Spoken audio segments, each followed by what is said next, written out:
Olá pessoal, o assunto hoje é termoquímica. Mas antes disso, gostaria de deixar uma mensagem com vocês de Martin Luther King. Se não puder voar, corra. Se não puder correr, ande. Se não puder andar, rasteje. Mas continue sempre em frente. É isso aí, desistir jamais. Vamos lá então, pessoal. A palavra termoquímica é a junção de duas outras palavras, termo e química. Termo lembra termômetro, temperatura, e química de reações químicas.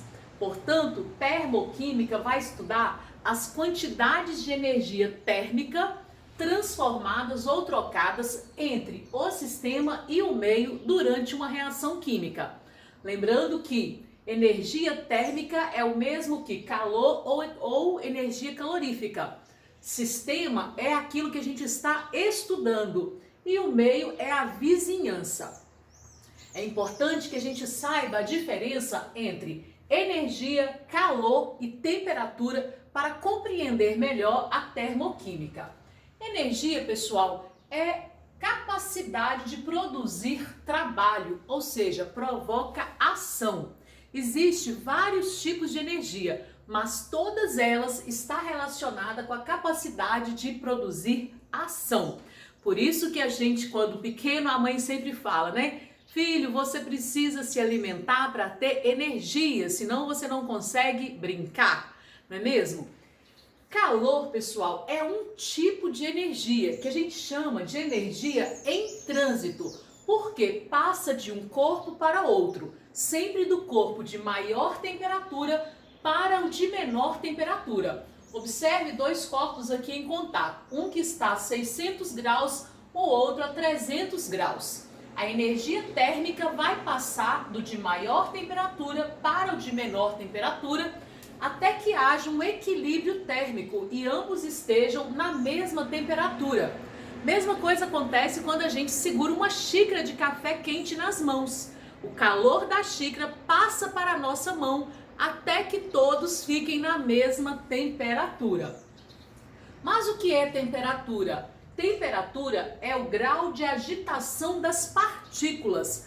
Quanto maior a temperatura, maior a energia cinética média. Lembrando que energia cinética é a energia de movimento. É importante ressaltar que o calor, pessoal, ele pode ser quantificado. As unidades mais comuns de calor são quilojoule e quilocaloria. 1 kJ são 1000 joules. 1 quilocaloria são 1000 calorias. E uma caloria equivale a 4,184 joules. Comece a observar daqui para frente os rótulos de alimento. Todos eles vão conter o valor energético do alimento. E eles trazem esse valor energético nas duas unidades, quilocaloria e quilojoule.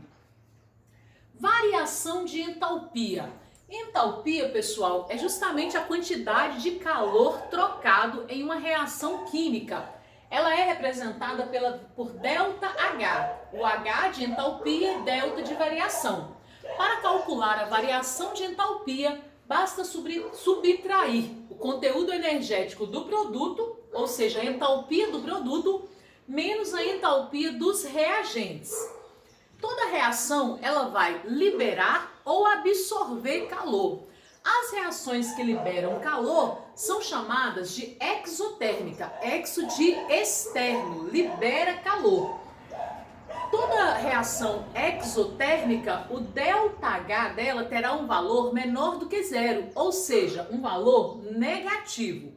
E a entalpia do produto será menor do que a entalpia dos reagentes. Observe aqui no gráfico, quantidade de calor dos reagentes maior do que a quantidade de calor dos produtos. Afinal de contas, liberou calor. Desculpa aí, pessoal, pegadinha. E as reações endotérmicas são aquelas que absorvem calor. Observe que o ΔH dessas reações serão sempre maior do que zero, ou seja, terão um sinal positivo, e a entalpia dos produtos será maior do que a dos reagentes, Observe no gráfico, HP é maior do que HR, afinal de contas está absorvendo calor. É interessante também ressaltar que o aumento de temperatura está sempre relacionado a reações exotérmicas, assim como a diminuição da temperatura está relacionado às reações endotérmicas. Os processos exotérmicos e endotérmicos também podem ser observados nas mudanças de estado físico.